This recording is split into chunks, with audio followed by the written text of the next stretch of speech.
아멘. 오늘 우리에게 주시는 하나님의 말씀은 마가복음 8장 말씀입니다.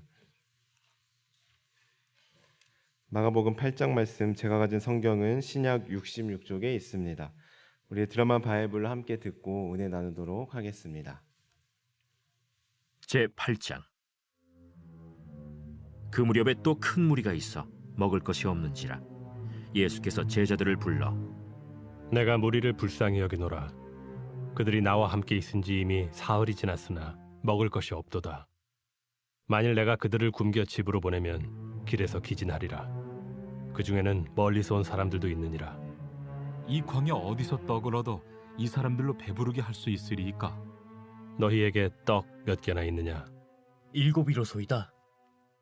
예수께서 무리를 명하여 땅에 앉게 하시고 떡 7개를 가지사 축사하시고 떼어 제자들에게 주어 나누어 주게 하시니 제자들이 무리에게 나누어 주더라. 또 작은 생선 2마리가 있는지라 이에 축복하시고 명하사 이것도 나누어 주게 하시니 배불리 먹고 남은 조각 7광주리를 거두었으며 사람은 약 4,000명이었더라. 예수께서 그들을 흩어보내시고 곧 제자들과 함께 배에 오르사 달마누다 지방으로 가시니라. 바리새인들이 나와서 예수를 힐난하며 그를 시험하여 하늘로부터 오는 표적을 구하거늘 예수께서 마음속으로 깊이 탄식하시며 어찌하여 이 세대가 표적을 구하느냐? 내가 진실로 너희에게 이르노니 이 세대에 표적을 주지 아니하리라. 하시고 그들을 떠나 다시 배에 올라 건너편으로 가시니라.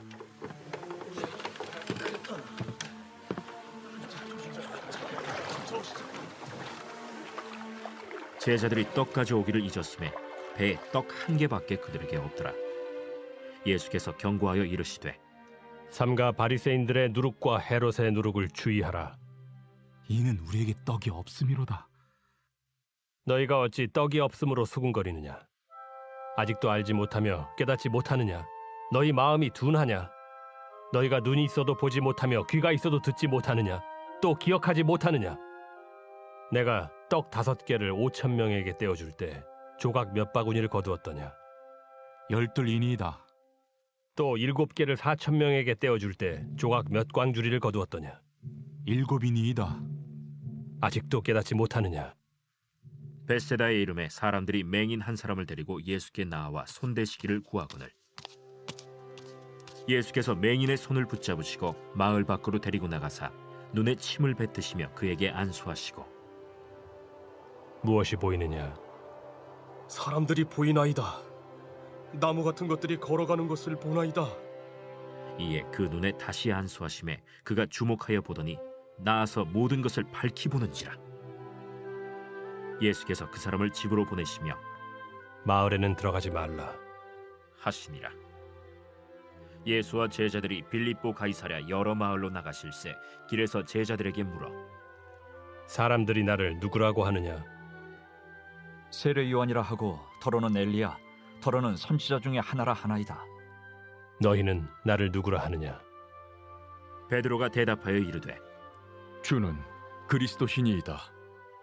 이에 자기의 일을 아무에게도 말하지 말라 경고하시고 인자가 많은 고난을 받고 장로들과 대제사장들과 서기관들에게 버림받아 죽임을 당하고 사흘 만에 살아나야 할 것을 비로소 그들에게 가르치시되 드러내놓고 이 말씀을 하시니 베드로가 예수를 붙들고 항변하매 예수께서 돌이키사 제자들을 보시며 베드로를 꾸짖어 사탄아, 내 뒤로 물러가라. 내가 하나님의 일을 생각하지 아니하고 도리어 사람의 일을 생각하는도다. 무리와 제자들을 불러 이르시되 누구든지 나를 따라오려거든 자기를 부인하고 자기 십자가를 지고 나를 따를 것이니라. 누구든지 자기 목숨을 구원하고자 하면 잃을 것이요 누구든지 나와 복음을 위하여 자기 목숨을 잃으면 구원하리라. 사람이 만일 온 천하를 얻고도 자기 목숨을 잃으면 무엇이 유익하리요? 사람이 무엇을 주고 자기 목숨과 바꾸겠느냐?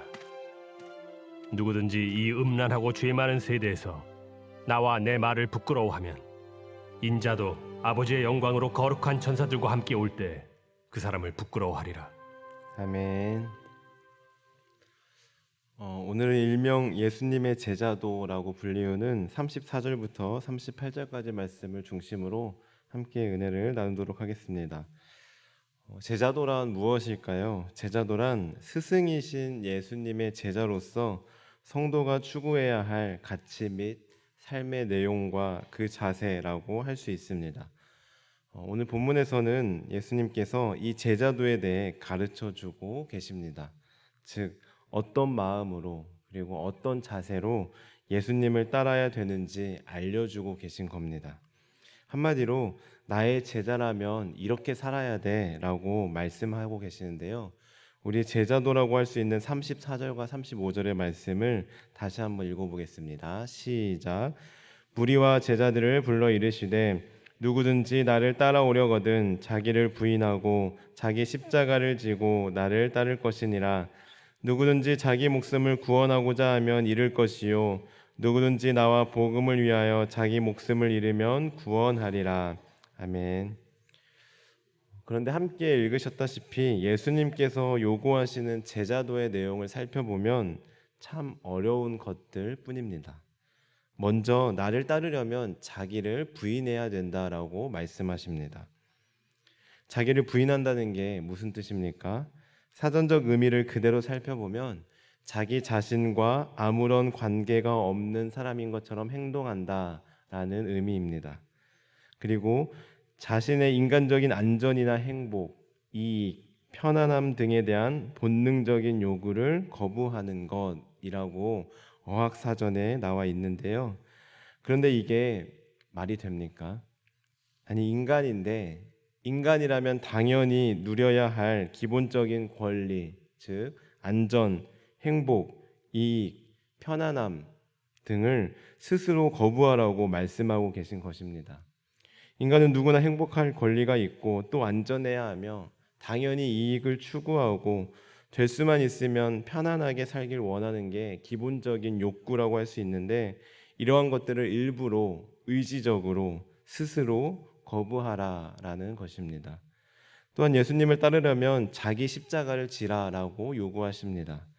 십자가가 무엇입니까? 우리야 이미 예수님의 십자가의 고난과 부활 이후에 살고 있기 때문에 십자가의 의미가 우리에게는 영광스러운 예수님의 사랑으로 다가옵니다.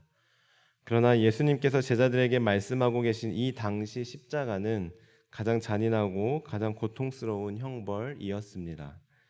그래서 극악무도한 범죄자들에게만 처해지는 형벌이 바로 십자가 형벌이었죠.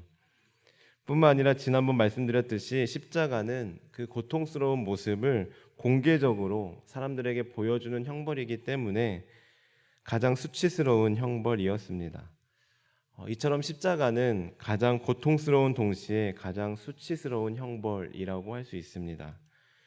그래서 당시 사형수들은 어차피 죽일 거라면 차라리 참수형이라든지 다른 방법으로 사형해달라고 사정할 정도였다고 합니다.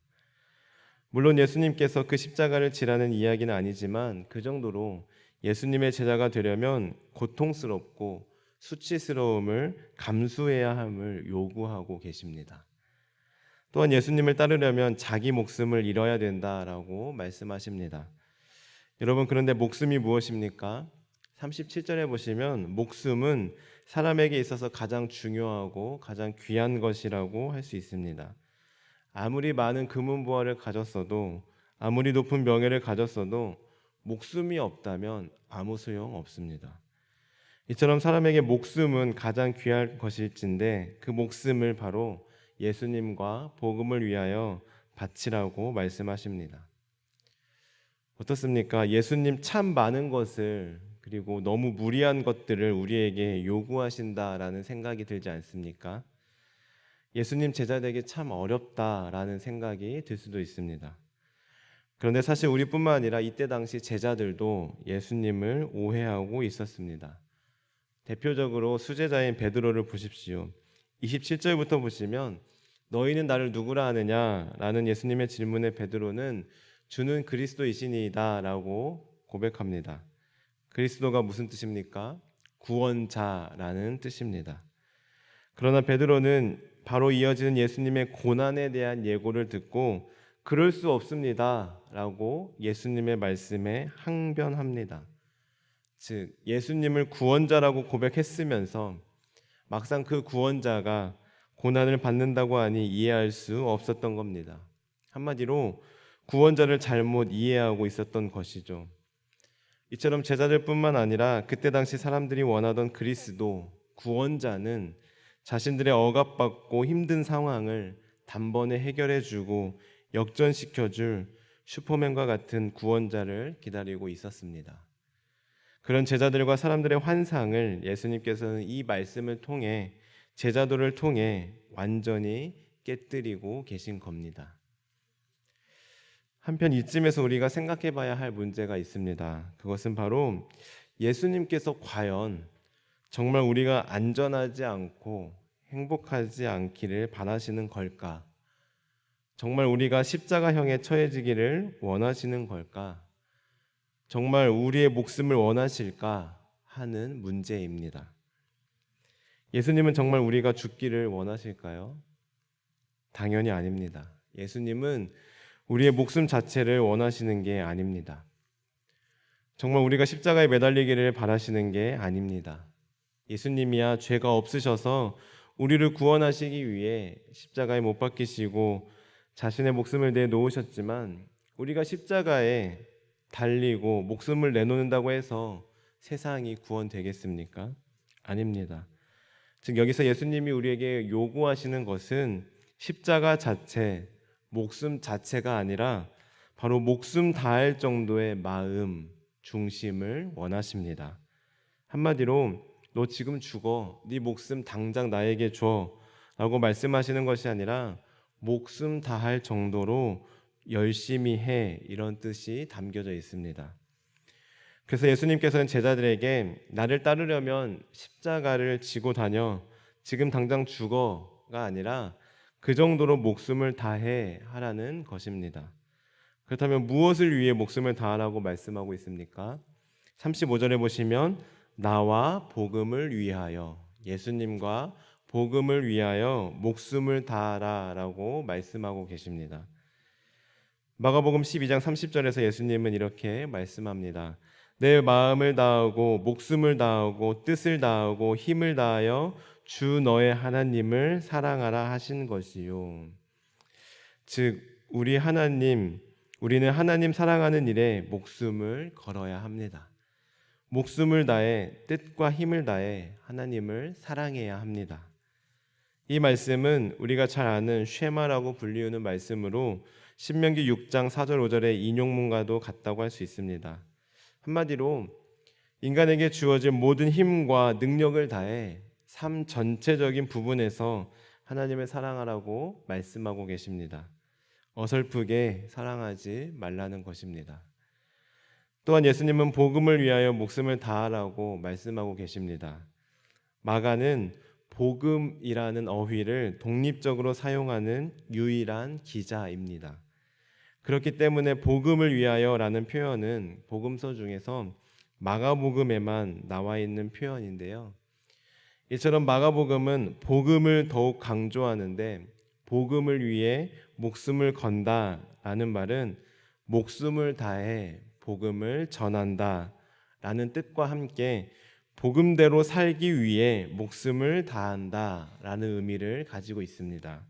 즉, 내 목숨을 다할 정도로 최선을 다해 복음을 전하고 목숨을 다할 정도로 최선을 다해 말씀대로 살아가기 위해 발버둥 친다라는 의미인 것입니다. 그런데 참 아이러니하면서도 우리가 명심해야 할 가장 중요한 사실이 하나 있습니다. 그것은 바로 우리가 나 자신의 행복과 안전과 이익과 편안함을 다 내려놓으며 자기를 부인하고 나의 목숨을 다할 정도로 하나님을 사랑하고 복음을 전할 때 하나님께서는 그대로 내버려 두지 않으신다라는 사실입니다. 즉 우리가 목숨을 다해 하나님을 사랑하고 목숨을 다해 복음을 위해 전하고 그대로 살아갈 때 설령 그것으로 인해 우리가 목숨을 잃게 된다 할지라도 하나님께서는 그 목숨 죽도록 그냥 내버려 두지 않으시고 구원하시겠다고 영원한 생명을 주시겠다고 약속하고 계십니다. 여러분, 이게 바로 하나님 나라의 법칙입니다. 내가 나의 모든 것을 내려놓고 최선을 다해 목숨을 다해 하나님을 사랑하고 하나님과 복음을 위해 살아갈 때 하나님은 더 놀라운 것으로 채워 주십니다. 내가 하나님을 위하여 나의 행복과 이익과 편안함을 포기하며 나 자신을 부인할 때 하나님은 세상에서 누릴 수 없는 영원한 행복과 평안함을 주시며 오히려 우리를 높여 주십니다. 우리가 자기 십자가를 지고 목숨도 아끼지 않을 정도로 하나님과 복음을 위하여 살아갈 때 하나님은 목숨을 보존해 주실 뿐더러 영원한 생명을 우리에게 허락해 주십니다. 사랑하는 성도 여러분, 하나님 나라의 이 법칙을 기억하며 예수님과 복음을 위하여 나 자신을 부인하고 나의 십자가를 지며 목숨을 다해 하나님을 사랑하고 복음을 전하는 말씀을 지키는 우리 모두가 되기를 원합니다. 그렇게 우리의 전심을 다해 우리의 목숨을 다해 우리의 모든 것을 다해 예수님을 따를 때 우리는 손해보는 것이 아니라 잃는 것이 아니라 더 놀라운 것으로 채워주시고 공급해주시는 하나님의 은혜를 경험하게 될 것입니다. 오늘 하루도 그 은혜를 경험하며 예수님의 참 제자로 살아가는 저와 성도님들 되시길 간절히 소원합니다. 기도하시겠습니다. 하나님, 저희도 오늘 말씀을 통해 예수님의 제자도를 알게 하시고 깨닫게 하시니 감사합니다. 하나님, 저희들 인간으로서 안전과 행복과 이익과 편안함을 마땅히 추구하고 누릴 수 있으나 예수님과 복음을 위하여 내려놓을 수 있는 믿음 허락하여 주옵소서. 그렇게 목숨을 다할 정도로 최선을 다해 마음을 다해 전심을 다해 예수님과 복음을 위하여 살아가는 우리 모두 되게 하옵소서. 그럴 때 세상이 줄 수 없는 진정한 행복과 평안함 그리고 영원한 생명을 누리며 살아가게 하옵소서. 감사드리며 예수님의 이름으로 기도합니다. 아멘. 주님께서 가르치신 기도를 드리겠습니다. 하늘에 계신 우리 아버지, 아버지 이름을 거룩하게 하시며 아버지의 나라가 오게 하시며 아버지의 뜻이 하늘에서와 같이 땅에서도 이루어지게 하소서. 오늘 우리에게 일용할 양식을 주시고 우리가 우리에게 잘못한 사람을 용서하여 준 것 같이 우리 죄를 용서하여 주시고 우리를 시험에 빠지지 않게 하시고 악에서 구하소서. 나라와 권능과 영광이 영원히 아버지의 것입니다. 아멘. 오늘 말씀을 기억하며 기도하시겠습니다. 하나님, 저희들 오늘도 예수님의 제자로 살아가게 하옵소서. 예수님의 제자답게 살아가게 하옵소서. 우리의 모든 것 다 내려놓고 예수님과 복음을 위하여 목숨을 다해 전심을 다해 살아가게 하옵소서. 이 시간 성령으로 충만하게 하셔서 오늘도 마땅히 기도할 바를 알게 하시고 이를 통해 모든 것을 합력하여 선을 이루시는 하나님을 경험하게 하옵소서. 다음으로 가정을 위해 기도하실 때 아직도 예수님을 믿지 않는 가족, 친척들의 마음을 움직여 주셔서 예수님을 영접하게 하옵소서. 교회를 위해 기도하겠습니다. 한 주간 진행될 교회 사역들을 통하여 하나님의 뜻이 실현되며 하나님의 뜻을 이루는 교회 되게 하옵소서. 안식년을 보내고 계시는 담임 목사님 참 평안을 더하여 주시고 영육간의 회복이 있게 하시며 늘 강건하게 하옵소서. 하늘의 지혜와 탁월한 능력을 부어 주옵소서. 다음 주일부터 진행되는 청년부 수련회 가운데 함께 하시어 준비하는 과정 가운데 지혜를 주시고 모든 과정과 수련의 일정 가운데 시간 은혜와 성령 충만함을 더하여 주옵소서. 준비하는 목사님과 리더들에게 강건함을 더하여 주옵소서. 다음으로 사회를 위하여서는 대통령을 비롯한 위정자들이 하나님을 경외함으로 정의와 공의가 흐르는 나라 되게 하시고 정직하고 성실한 그리스도인들이 되어 세상의 빛과 소금의 사명을 감당하며 살아가게 하옵소서. 나아가 우리 환우들을 위해 우리의 기도가 필요한 분들을 위해 그리고 개인적인 기도 제목을 놓고 기도하며 나아가겠습니다. 기도하시겠습니다. 하나님 감사합니다. 오늘 말씀을 통하여 예수님의 제자도 예수님의 제자라면 어떻게 살아가야 할지 알려주시고 깨닫게 하시니 감사합니다. 하나님, 저희들 우리 자신을 날마다 부인하며 우리의 십자가를 지고 우리의 목숨을 다해 예수님과 복음을 위하여 살아갈 수 있도록 인도하여 주옵소서. 그렇게 예수님의 제자답게 예수님의 제자로 살아가게 하여 주옵소서. 하나님, 저희들 예수님과 복음을 위하여 우리의 모든 것을 다 포기할 수 있는 믿음 허락하여 주옵소서. 우리의 목숨을 다해 복음을 전하게 하시고 우리의 목숨을 다해 복음대로 살아갈 수 있도록 인도하여 주옵소서. 그럴 때 우리의 목숨을 보존해 주실 뿐더러 영원한 생명을 허락해 주시고 세상에 줄 수 없는 행복과 평안함을 허락해 주시는 그 하나님의 은혜를 날마다 경험하며 살아가게 도와주옵소서. 이 시간도 성령으로 충만하게 하셔서 마땅히 기도할 바를 알게 하시고 마땅히 기도할 바를 주님께 구하며 나아갈 때 모든 것을 합력하여 서주시는 하나님을 경험하게 도와주옵소서. 하나님, 각 가정과 아버지 또한 친척들을 기도하며 나아갑니다. 아직도 예수님을 믿지 못하고 예수님 알지 못하는 가족들과 친척들이 있다면 그 마음 찾아오셔서 어루만져 주시고 예수님을 주로 시인하며 고백하며 나아갈 수 있는 믿음 허락하여 주옵소서. 예수님을 믿고 신앙생활하는 것이 얼마나 즐겁고 행복한 일인지 깨닫고 알 수 있도록 그들에게 은혜를 더하여 주옵소서.